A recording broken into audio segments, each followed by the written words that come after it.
Hello, my name is Paul Keon, and on behalf of my colleague, Dr. Karen Sherwood, and the other members of the Genome Canada Transplant Consortium, I'm very pleased to present to you today on the use of NGS Nanopore sequencing in the field of transplant and autoimmunity. The immune response can be conceptualized in two dimensions, one dealing in amplitude and gain or loss of activity, and the second in terms of specificity directed against self or non-self. And this really describes five major health states. First, in the center, the immune health, where we are competent and tolerant of self, and the disorders which can be grouped as autoimmunity, transplant immunity, infectious immunity, and tumor immunity. And many of the major advances in modern medicine have been made in some of these fields, but also these are among the most complex and demanding of diseases that we care for at the moment. Genome Canada has supported us in developing a major collaborative initiative to address transplantation. And this has brought together about 22 universities across Canada, the United States, the European Union, and the United Kingdom, with scientists, over 70 principal investigators from major fields of genomics, proteomics, clinical medicine, pathology, pharmacology, and also the major regulatory agencies of our countries. And the focus of this particular consortium is the question of graft rejection. So as some of you may know, when an organ fails, we can replace a thoracic organ, an abdominal organ, and we usually have superb initial success, very close to 100% function within the first year. But after that time, the graft is gradually lost due to the process of rejection. And as you see in the curves on the bottom right-hand image, by the time of 10 to 15 years post-transplant, almost half the grafts have been lost by the process of rejection. Rejection is the recognition of foreign histocompatibility antigens on the graft, of which the most important are called the HLA antigens, or human leukocyte antigens. These live within the major histocompatibility complex, which is in the human is on the 6th chromosome, a long and very complex sequence of genes. There are many HLA genes, but today we'll only speak about the 11 clinically relevant so-called classical HLA genes. And these are HLA A, B, C, DR, DQ, DP, and they have alpha and beta chains. On the left-hand side here, you can see the change in our understanding of the complexity of this region over the past 30 years, going from knowing almost no alleles to now over 27,000 alleles described in just these 11 genes. So complex that, for example, they have to be described in a barcode as a sequence of numbers so that they can be interpreted for clinical purposes. These genes are critical in selecting and expressing peptides for recognition by the T cell. So they act like a hand which holds a peptide which is then recognized by the T cell in the so-called trimolecular complex. And in the image on the right side, you see an image looking down into the hand itself, which would be holding the peptide, except the peptide binding space is empty. Now, because these differ from individual to individual, they act as antigens in their own right. And many of the polymorphic changes along the alpha and beta helix, or the beta pleated sheet, cause epitopes which are recognized by antibodies produced by the host upon transplantation. The fascinating understanding from structural biology is that while we have a very large number of genes, 27,000 alleles, there are only a very small number of epitopes, somewhere in the region of 150 epitopes. So the possibility of trying to match for these epitopes between donor and recipient, instead of for the enormous complexity of the alleles, is very appealing. Genome Canada program has supported us to approach this in 4 pillars. The first is to develop the tools and techniques for epitope matching. Second is to develop the immunological monitoring techniques to screen for rejection post-transplant. Third is to develop personalized immunosuppression modified for each individual recipient. And the fourth is an evidence-based health policy program to look at the policy levels, the understanding, the costs, and the societal potential benefits of this consortium. The epitopes that I described, the 150 epitopes, are shared roughly between the different gene classes. And they show here that some of these are actually shared between gene loci. So for example, in class 1, HLA-A, B, and C share many of these epitopes, whereas in class 2, they tend to be located within each gene. And this is very important because we're beginning to understand that the class 2 genes are the principal drivers of the immune response. We can map the alleles to the epitopes. And in so doing, we see an enormous reduction in complexity. In the two circus diagrams on the left, you see for class 1 and class 2 genes, the very large array of alleles that we see in the normal population, and the much smaller array of epitopes, which are apparent in these individuals. Not only that, the alleles are very often present at low frequencies. So you can see most of them here are expressed at a carrier rate of less than 5%, whereas epitopes are much more common and much more equally shared across the population, so similar between donor and recipient, meaning we have a very good opportunity for matching for these structural variants. So our approach has been to develop the sequencing capability to detect these rapidly, and to detect these precisely for donors and recipients, convert them using structural biology methods in silico to the epitopes, and then to match donors and recipients for them. This is a very time-sensitive initiative, because when we have a donor organ, we can only keep it ex vivo for a very short time. So traditional sequencing approaches are not really suitable for this. We'll describe to you some of the approaches we have used. And through the program, we've engaged or are engaging in 4 major and new steps. First is deep immunophenotyping, which will help us to explore the immunological competence of the recipient. We know, for example, as we age, that we tend to lose the repertoire, lose components of the repertoire, and also lose certain cells which are critically important in defining immune competence. The second is to move to nanopore sequencing, which not only provides very long reads with greater precision, but can do so in a very short time so that we can use this for donor typing. Third is to move to the process of microfluidic proteomic analysis, which we think will help us to define antibody specificity and avidity in much finer ways than are currently available. And 4 is to move to the process of single cell biology, which, combining many of these features, will enable us to look with unrecognized precision in the past at some of these approaches in the biology of transplantation. And once this is concluded, we hope to move forward with another major initiative, which will extend our immune studies even further. So this will be an international network of excellence in immune sciences, and will draw together the same kinds of techniques across the spectrum of autoimmunity, transplant immunity, viral immunity, and neoplastic immunity, using similar techniques to the ones we've described here. So I'll pass over now to my colleague, Dr. Karen Sherwood, and she'll describe to you some of the modular mechanisms that we've used in this approach. Thank you, Karen.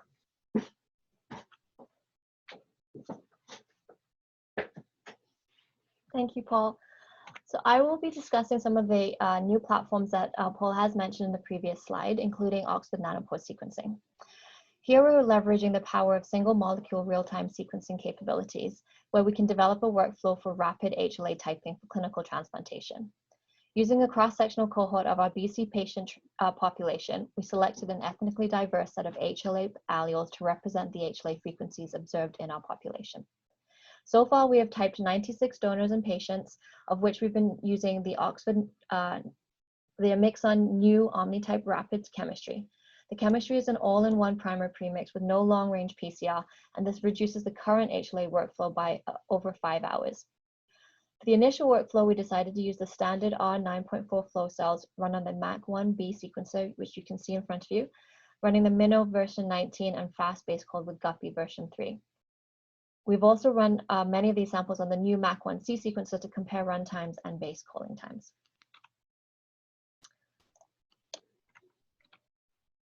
Oh, sorry. The evaluation of the sequencing for clinical HLA typing includes whole gene characterization for the 11 genes of interest. 6 of the 11 genes contain all key exonic and intronic regions, and the remaining 5 HLA class 2 genes cover exon 2 onwards.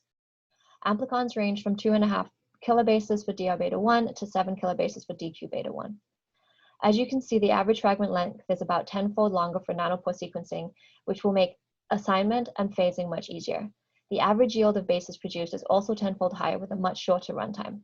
However, nanopore sequencing is not yet at the Q-score accuracy that is routinely achievable by traditional NGS sequencing. We took the base called FASTQ files and then HLA allele assigned them blind by 2 independent expert teams using separate software algorithms. Whilst 4-field typing was achieved in most alleles, concordance was based on 2-field typing as is clinically reported. In total, 2,112 alleles were tested, and overall the correct 2-field assignment was achieved in 98% of alleles for class 1 and 95% of alleles in class 2. I'd like to point out that although there were some discrepancies, the assignment often still resulted in a G group member, where G groups are groups of alleles which express the same antigenic portion on the cell surface, and are therefore considered immunogenically identical. Our results are very similar to the results from Diane DeSantis' laboratory, who recently published on rapid HLA typing using the Minion device. This is encouraging, as our workflows are slightly different and yet achieve the same level of accuracy for HLA calls. Here I present the Vancouver rapid deceased donor workflow. Starting from the blood box arrival, DNA extraction is carried out on an EZ1 extractor. Using the Omixon Omnitype setup, due to the all-in-one premix, setup time for a single deceased donor is less than 15 minutes. PCR instrument time is 2 hours 15 minutes, after which the workflow moves into Oxford Nanopore Amplicon library preparation, with a 90 minutes hands-on time. The library is then loaded onto a Mac1B with sufficient reads for HLA assignment, usually generated by about 45 minutes.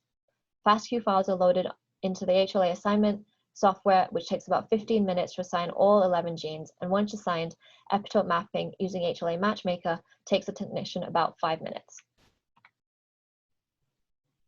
This is version 1 of the rapid deceased donor workflow, but we're continuing to refine the process. Further improvements include a reduced amplification time for the Omnitype assay, which is shortened by 30 minutes. We are also evaluating a hybrid capture approach with no PCR amplification step, and would allow us to add additional genes of interest with no need to recalibrate PCR protocol.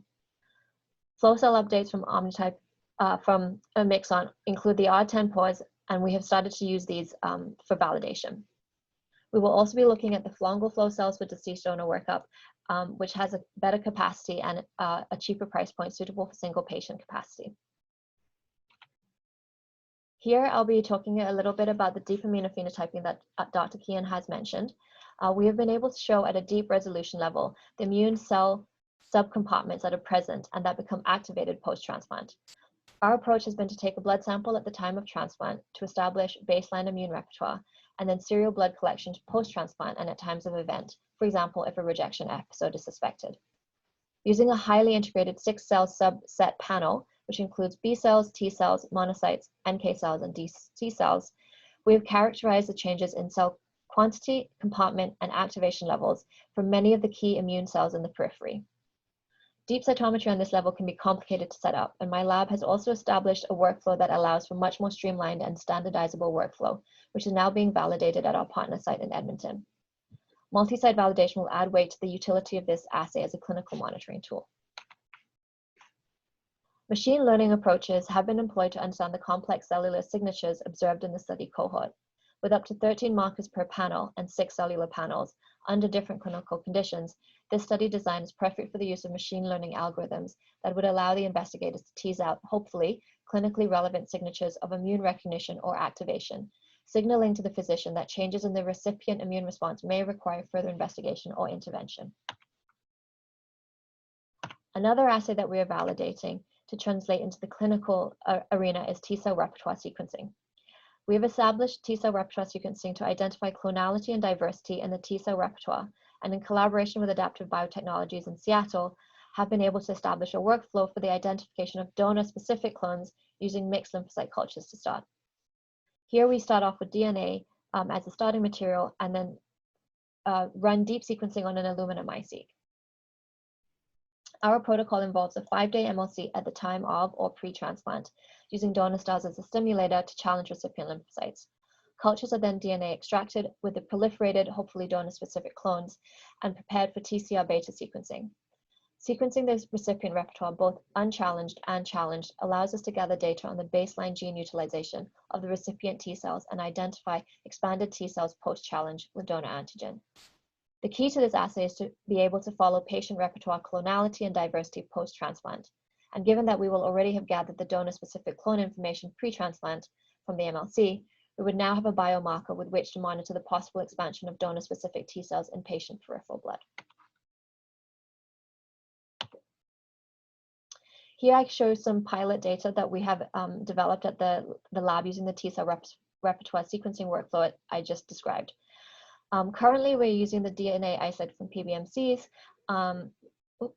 And here I show some healthy control data where we can identify 2 donor-specific clones that established themselves in the proliferated MLC culture post-transplant. And here again, we show the clones, the gene utilization clones that were used for these 2 clones. Another aspect of our 4-pillar approach was to look at non-invasive assays for clinical monitoring. Here we talk about donor-derived cell-free DNA and the use of donor-derived cell-free DNA as a marker to guide the use of biopsy and personalized immunosuppression. Our approach is to assess whether its clinical utility, perhaps not necessarily as a liquid biopsy, but more of a marker of rejection or graft health. Being able to take multiple samples over time with minimal invasion will provide a clearer understanding of what is happening within, and in conjunction with other clinical markers, for example, donor-specific serum antibody detection or a rise in creatinine, will guide the physician's decision as to when to take a more invasive route, for example, biopsy for final confirmation. The use of a tool as surveillance of health would allow us to intervene earlier, as it would also will also impact the problem of organ supply. If we're able to extend the life of an organ, many more people would be able to benefit from a new transplant, and the general organ shortage would be lessened.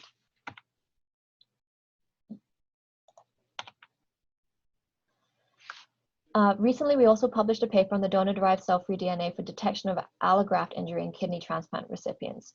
The utility of such an assay in different types of allograft injury has been assessed, and different methods of determining DNA, donor-derived cell-free DNA, and its analytical validity and practicality as a clinical assay was reviewed.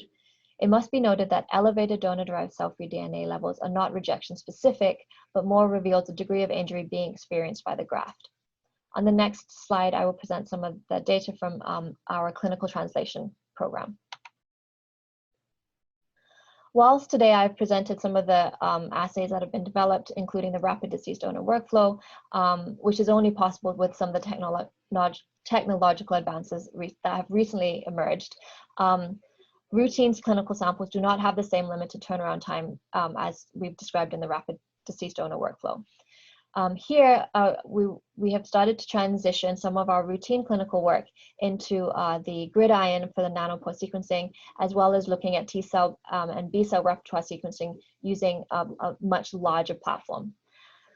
I also wanted to cover recently that one of our collaborators, Dr. Eric Weimer from the University of North Carolina, has been able to use the same platform for RNA sequencing of donor cells to determine the expression levels of HLA. The use of flow cytometry cross-match pre-transplant also allows us to identify reactivity of recipient serum antibodies to HLA molecules on donor cells, and positive cross-match results would suggest antibody reactivity to donor cells and therefore graft. As presented previously by Dr. Weimer, he was able to show that the transcript levels of HLA correlated with the expression levels and therefore the strength of the flow cross-match reactivity. This may allow us to identify donor HLA types which are low expressors and could potentially be considered low risk, thus increasing the availability of organs to patients who are highly sensitized with multiple serum antibodies for which allocating a suitable organ would be challenging.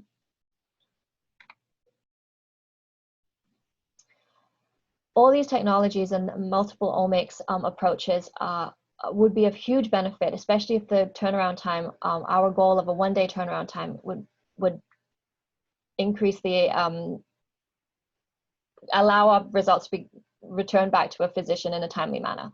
which would allow for earlier intervention, minimize graft damage, and provide insight into changes in recipient immune responses prior to full-blown symptomatic rejection.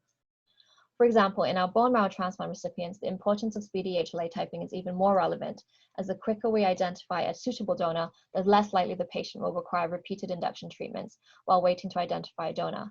In addition, as haplotype transplants are becoming more commonly used, rapid high-resolution HLA typing will allow us to identify the optimal epitope matched donor.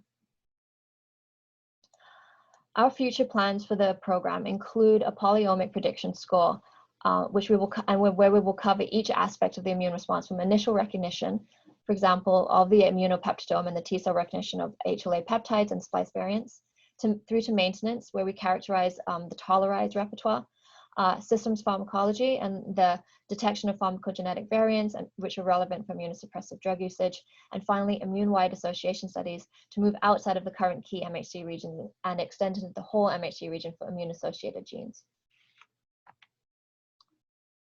With that, I'd like to conclude with a couple of findings that we've so far made from our research, including that complex immune diseases present enormous challenges at biological, clinical, and societal levels, and are a serious economic burden for all developed societies.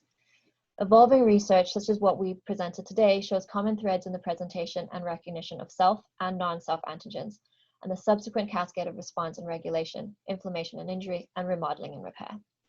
Within this framework, we've used a number of platforms, including nanopore sequencing, deep immunophenotyping, and clinical proteomics, to offer tremendous potential of speed, depth, and flexibility for both discovery and delivery sciences, and is approaching the point of clinical application.